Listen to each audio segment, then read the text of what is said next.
Hamas should surrender today. This bullshit that it's Israel's responsibility to protect Gazan civilians in a way that Hamas doesn't have to protect Gazan civilians, or that what's happening right now is not the result of Hamas's terrorism and currently holding over 200 hostages, including babies, in custody. But the Gaza death toll is now reported to be over 5,000. Almost half of the population of Gaza is under the age of 18, and those are statistics that have been supported by the WHO and Save the Children.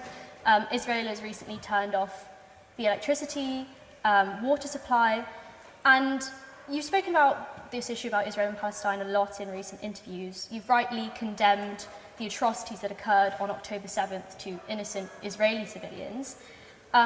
I tried to find videos of you condemning the deaths of innocent Palestinian civilians at the hands of the IDF or Israel, but I couldn't find any. Right, because so I don't draw moral equivalence. I just wanted to ask you directly, will you condemn the deaths of innocent Palestinian civilians in the same way that you do innocent Israeli ones? Absolutely not. And the reason I will not is because the killing is not done in the same way or with the same purpose. That's like saying that do I condemn? That's like saying, will I condemn the person who murders a baby in their bed by burning them alive the same way that I condemn the police officer who's trying to arrest that person and accidentally kill someone in the process? Of course not. Those are not the same thing, not remotely. But there have been innocent... do you not sympathize with the life of an innocent Palestinian child? Of course I do. That's why Hamas should surrender today. Hamas should surrender today. This bullshit that it's Israel's responsibility to protect Gazan civilians in a way that Hamas doesn't have to protect Gazan civilians, or that what's happening right now is not the result of Hamas's terrorism and currently holding over 200 hostages, including babies, in custody. That's insane. Trying to draw a moral equivalence between people who are making targeted strikes against terrorists, who are hiding underground in tunnels deliberately, violating international law, in violation of the Geneva Conventions, holding the other side civilians underneath the ground while not providing their own people fuel, not providing them food, not providing them medicine, and that I'm supposed to equate Israel attempting to make targeted strikes with Hamas literally sending 2,000 terrorists across another nation's border and into civilian areas with no military goal. With purely the goal of murdering those civilians? Let me ask you, why exactly would you equate... I'm asking you questions well, here, Mr. Shapiro. You got several questions, so I'm asking...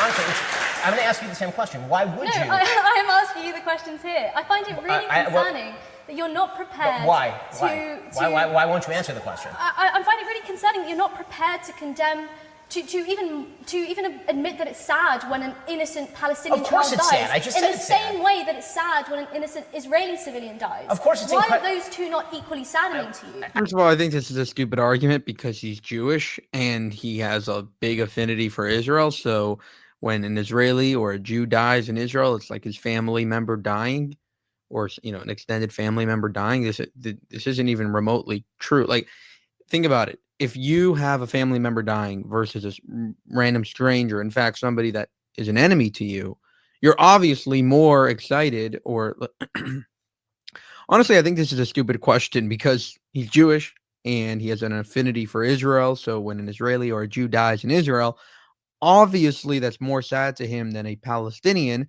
which is essentially like an enemy to him. I'm of course incredibly sad when anybody who's innocent dies, but it is not the same evil when somebody murders a baby in their crib as when someone tries to kill a terrorist and that terrorist is hiding behind the baby. That's not the same thing. But innocent Palestinian children have lost their lives. Of course they have, and Hamas should be blamed for all of that, and Hamas should surrender today. Will you call on Hamas to surrender? Absolutely. Okay, so then we're in agreement. Great. Okay. And now let's go recording Trevor. Thank you, and may I first say thank you for coming to speak at the Oxford Union this evening. It's a real pleasure. I'm a theology student myself, and I was wondering, how do you reconcile your conservative political views? Say into the microphone. Sorry, yes. Yeah. How do you reconcile your conservative political views with the religious values of compassion and your own Jewish faith? And your stance on the Israeli-Palestine war? I don't see why it's uncompassionate to call for the overthrow of Hamas, a terrorist group in the Gaza Strip, which has been oppressing its people and stealing billions of dollars from its own people.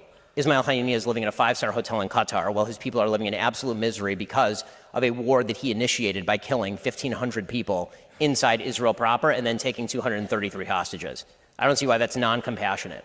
It seems to me that compassion also requires that you obliterate terrorist threats to your own population. Thank you. I'll go to the member in the corner here. Well, Ben Shapiro, why don't you just roll over and die? Why don't you roll over and die? That's what this guy is saying. Like, why do you support and again, remember, this is right after October 7th. This isn't, a few months after. This isn't, maybe a year after. This isn't where we are today, about like a year or 2 years after. This is right after, a few weeks after October 7th, and he's being asked, so how do you reconcile being Jewish and supporting this war? Because it's so evil what Israel is doing. Right after October 7th, they're asking these types of questions. Okay.